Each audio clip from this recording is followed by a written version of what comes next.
amis, bonjour à tous et bienvenue sur la chaîne Paris Interceptor. Aujourd'hui, toute nouvelle vidéo, nous allons parler des poursuites de police américaines, mais surtout des moyens d'interception mis à leur disposition. Say State Police got me, YouTube.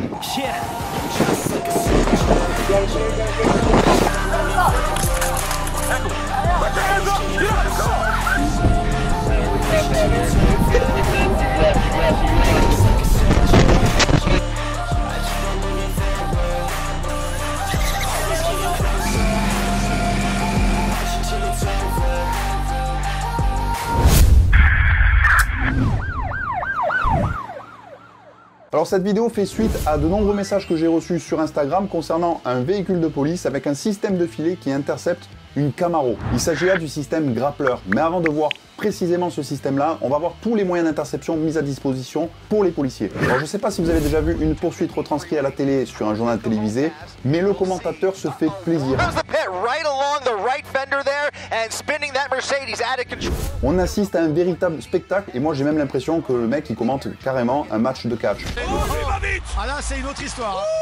Peggy Langston, le toujours champion. Et j'ai limite l'impression que là-bas c'est presque un sport national. Gourcuff, deux fois.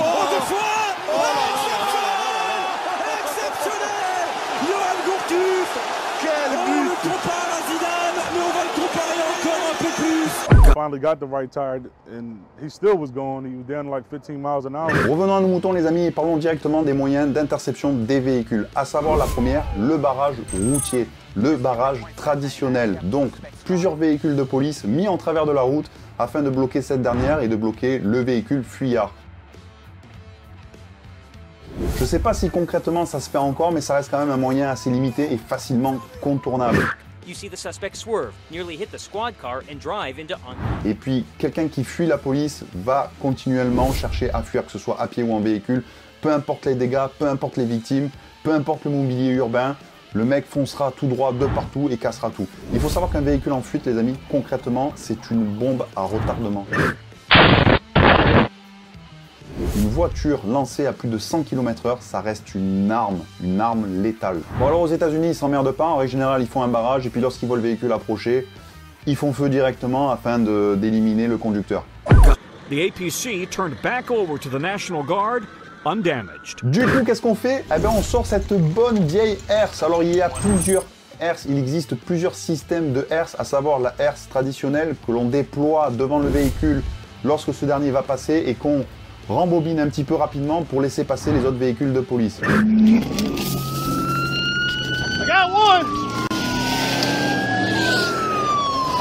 Alors on y retrouve le spy stick, le stop stick pour nous en France aussi, et puis tous les systèmes de herse traditionnels qui se déplient manuellement ou automatiquement, c'est sous forme de boîte, et c'est un système électronique qui projette la herse en fait sur la route et qui la rembobine rapidement pour laisser place aux véhicules de police. Alors moi la herse, j'aime beaucoup, mais il faut un effet de surprise, et ce n'est pas franchement évident.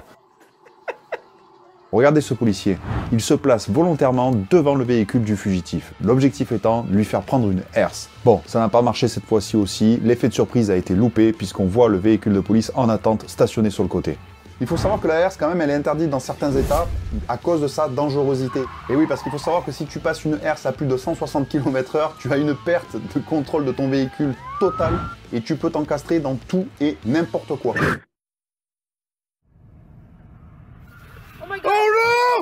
Et d'ailleurs en France les amis, la herse est utilisée, on appelle ça les stop sticks. A savoir que ce moyen d'intervention ne doit jamais être utilisé sur des véhicules à 2 roues, 3 roues, voire même les quads. Je pense qu'on peut comprendre pourquoi.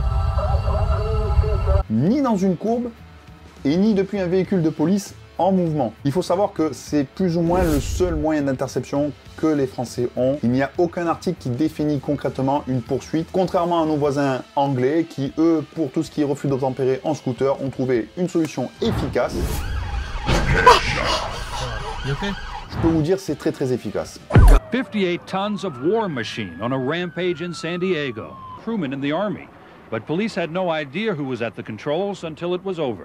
Avant de passer à un autre moyen d'interception les amis, n'hésitez pas à vous abonner à la chaîne et surtout à liker cette vidéo, c'est très important pour nous. Alors, puisque nous avons vu la herse, nous allons voir quelque chose qui s'y rapproche, le Mobile Spike. Alors le Mobile Spike, c'est quoi? C'est une sorte de tige métallique pourvue de petits pics. Cette dernière est installée à l'avant du véhicule dans le push bar elle se déploie et son objectif étant de crever les roues de la personne en fuite. Il faut savoir que le Mobile Spike peut se déployer entre 24 km/h et 160 km/h.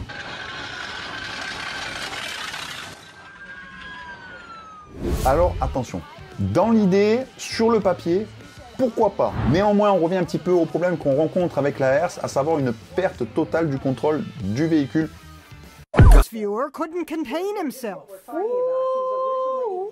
Allez, autre système d'interception un petit peu loufoque, le crook hook, le crochet en fait. Alors j'ai cherché sur internet et je suis pas tombé réellement sur l'utilisation de ce système en vrai quoi, lors d'une poursuite. Crook hook est un système de crochet situé à l'avant de la voiture de police. Ce dernier est déployé à l'arrière du véhicule du fugitif afin de soulever les roues arrière de ce dernier et d'immobiliser donc le véhicule du fuyard. Alors là on peut se poser beaucoup de questions. Premièrement, ça ne marcherait que sur des véhicules à propulsion, à savoir que c'est les roues arrière qui entraînent le véhicule et non des véhicules à traction. Deuxièmement, il faut être aussi précis qu'un pilote d'hélicoptère sous hélium pour aller foutre le crochet concrètement sous le châssis et non pas sous le pare-choc. Et je pense que c'est assez compliqué dans le flot de circulation de suivre le véhicule avec les deux crochets déployés. Et puis on n'a pas aussi de notion de vitesse d'emploi. Je pense que pareil, à 130, 160 km/h, c'est très compliqué avec ces deux crochets de suivre la voiture, d'aller essayer de lui mettre en dessous, etc. Il faut savoir que ce système-là coûte quand même 9000 $. Ça fait un peu cher, hein. Mais pour moi, ça reste encore un gadget.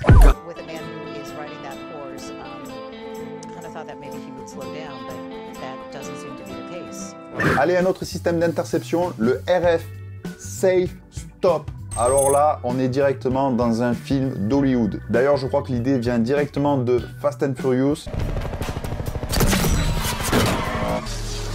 En fait, il s'agit d'un dispositif embarqué à l'arrière d'un véhicule de police qui envoie des ondes électromagnétiques afin de faire un court-circuit au moteur du véhicule du fuyard. Alors ce système-là fonctionne à une distance de 50 jusqu'à 400 mètres, ce qui est quand même pas mal.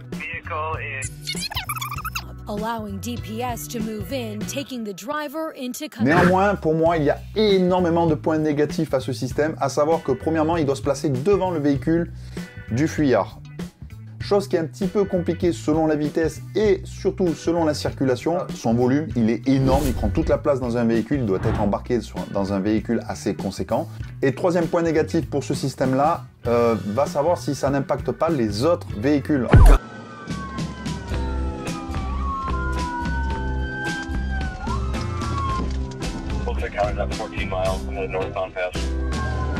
Autre système qui se rapproche de la herse, je vais vous parler du X-Net. Il s'agit d'un filet de herse. Il a deux principales fonctions, à savoir la première, crever les pneus de la roue et s'enrouler autour afin d'immobiliser le véhicule. Il est principalement utilisé par l'armée, mais aussi par les policiers pour les voleurs de véhicules. Donc il faut savoir que le filet coûte plus de 3000 $. Les côtés négatifs de ce dernier, encore une fois, il faut pouvoir réussir à le mettre sous les roues d'un véhicule.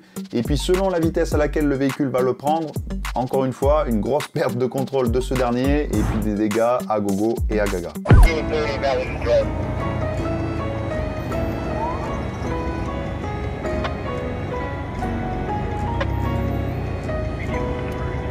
Autre système les amis qui je pense a été inventé par Emilien dans Taxi. Chef, je viens d'avoir l'idée du siècle.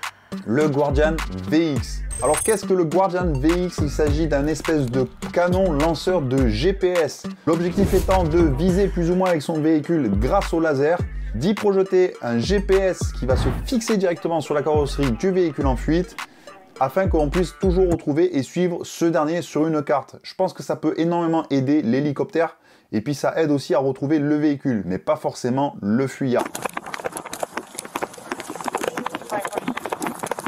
This crash happened Saturday afternoon along Golden Ears Way near the Highway 1 on-ramp. What we saw is the tractor make contact with the police car. Allez, on en vient directement au grappleur. Et alors là, oui, je dis oui, c'est un système qui est plus ou moins performant. Le grappleur a été inventé par Leonard Stock. Ce dernier regardait une émission télévisée sur les poursuites avec les commentateurs en folie, etc. et il a regardé à l'issue Spider-Man, je pense. Néanmoins, son système est plutôt sympa. Il s'agit de 2 bras en acier qui se déploient. Ces derniers sont posés directement sur le push-bar du véhicule. Ils se déploient et délivrent en fait des filets en nylon croisés. L'objectif du policier étant de placer son filet sur la roue arrière du véhicule en fuite pour que ce dernier se prenne dans la roue et bloque l'essieu. Le système coûte quand même 5000 $ et la recharge utilisée coûte 400 $. À l'heure d'aujourd'hui, il y a plus de 1000 véhicules de police équipés de ce système-là. Donc petit à petit, on va avoir des images de véhicules de police ou de poursuite utilisant le grappleur.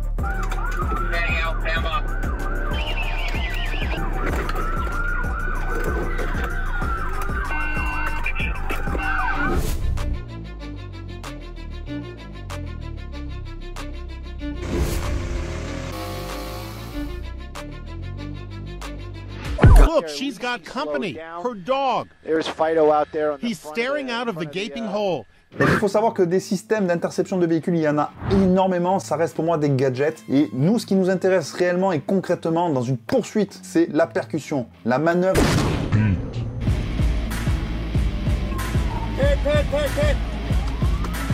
PIT, PIT, qui veut dire précision, immobilisation technique.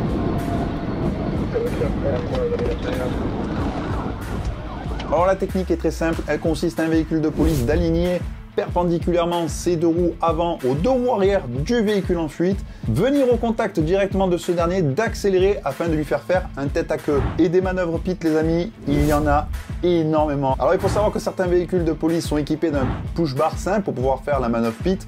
Il n'est pas forcément nécessaire que ce dernier en soit équipé, mais vous avez aussi des véhicules totalement équipés spécialement pour ça. Et on se retrouve un petit peu avec un véhicule de destruction derby en fait.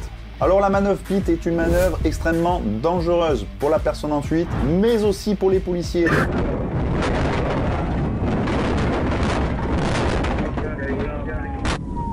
Nombreuses sont les vidéos de police où on voit un véhicule partir complètement dans le décor. Mais je dois dire que la manœuvre a un grand succès puisque cette dernière est encore utilisée aujourd'hui et beaucoup de véhicules ont été interceptés grâce à cette dernière. D'ailleurs, j'ai fait un petit peu des recherches et on compte 30 décès entre 2016 et 2022 à cause de cette manœuvre. En termes d'équivalence, il faut savoir qu'en France, les refus d'obtempérer ont fait en 2022 13 décès sur une seule année. Alors pour moi, la manœuvre PIT reste la manœuvre la plus efficace, c'est radical.